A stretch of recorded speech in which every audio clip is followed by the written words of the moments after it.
Welcome back to 360 degrees. అసలు యుద్ధం అంటూ వస్తే పాకిస్తాన్ నిలిచేదెన్ని రోజులు? ఉగ్రదాడికి ప్రతీకారంగా దౌత్యపరమైన యుద్ధాన్ని ప్రారంభించిన ఇండియా ఎక్కడ?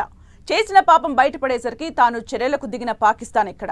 ఈ రెండింటి మధ్య తేడా మిగిలిన దేశాలకు బాగానే తెలుసు కాబట్టి పాక్కి మద్దతుగా ఇంతవరకు ఒక్క దేశం కూడా మాట్లాడలేదు. అయినా కూడా పదే పదే యుద్ధం అంటూ కలవరిస్తోన్న పాకిస్తాన్ సత్తా ఏ పాటి? భారత సైన్యం బలం ఎంత? జస్ట్ ఈ స్టోరీ చూడండి. పాకిస్తాన్ ప్రగల్భాల ఆర్భాటం తెలిసిపోతుంది.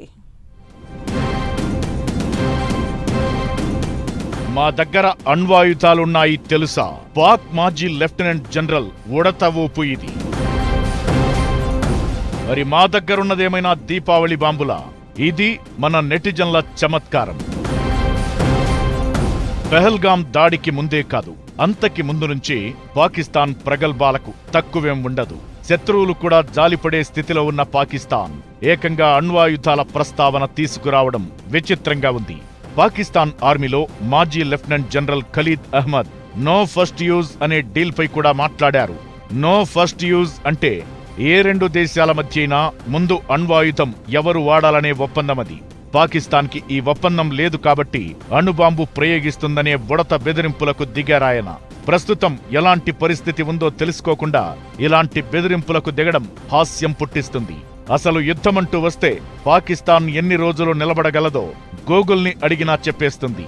ప్రస్తుతం ఇండియా దగ్గర ఉన్న అణ్వాయుధాల సంఖ్య 180కి చేరాయి.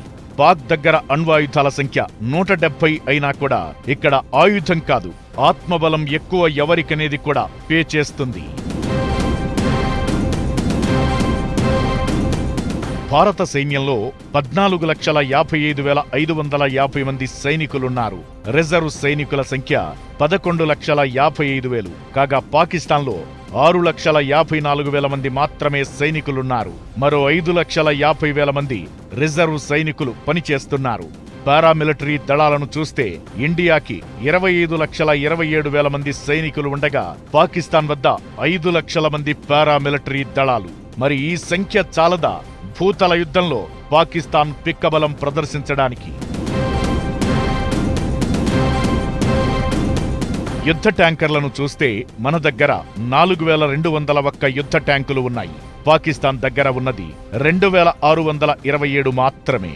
ఇండియన్ ఆర్మీకి T-90 భీష్మ, అర్జున్ ట్యాంకులు, బ్రహ్మోస్ క్షిపణులతో కూడిన హైటెక్ వాహనాలు, పినాకర్ రాకెట్ వ్యవస్థలు అరివీర భయంకరంగా విజృంభిస్తే తట్టుకోగలగడం పాక్ వల్ల అయ్యే పనేనా? ఇంకా ఇండియా దగ్గర బోఫోర్స్, హోవిట్జర్ గన్స్ ఉన్నాయి. వీటితోనే కార్గిల్ వార్లో పాక్ సైనికులకు దడ పుట్టించింది. ఇవే కాదు, ఇండియన్ నేవీ దగ్గర 293 నౌకలు, 18 జలాంతర్గాములు ఉండగా పాకిస్తాన్ దాదాపు 121 నావికాదళ నౌకలు, 8 జలాంతర్గాములు మాత్రమే ఉన్నాయి.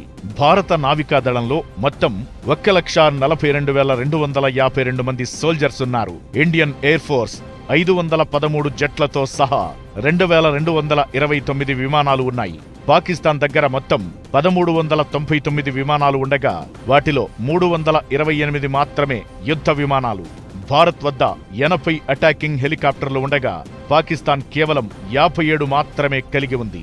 ఇంకా భారత వైమానిక దళం తాలూకు సత్తా చాటే రాఫెల్ ఫైటర్ జెట్లు, Sukhoi Su-30 MKI, Mirage 2000, MiG-29 fighter జెట్లు ఉన్నాయి. ఇది బ్రహ్మోస్, అస్త్ర, రుద్రం, ఆకాశ్ వంటి క్షిపణి వ్యవస్థలతో అమర్చారు. కాగా పాకిస్తాన్ వద్ద JF-17 థండర్, A-16, మిరాజ్ వంటి యుద్ధ విమానాలు ఉన్నాయి. అంతెందుకు, అమెరికన్ F-16 ఫైటర్నే వెంటాడిన వింగ్ కమాండర్ అభినందన్ ఇన్సిడెంట్ గుర్తు తెచ్చుకుంటే చాలు యుద్ధమంటూ వస్తే పాకిస్తాన్ పరిస్థితేంటన్నది తేలడానికి.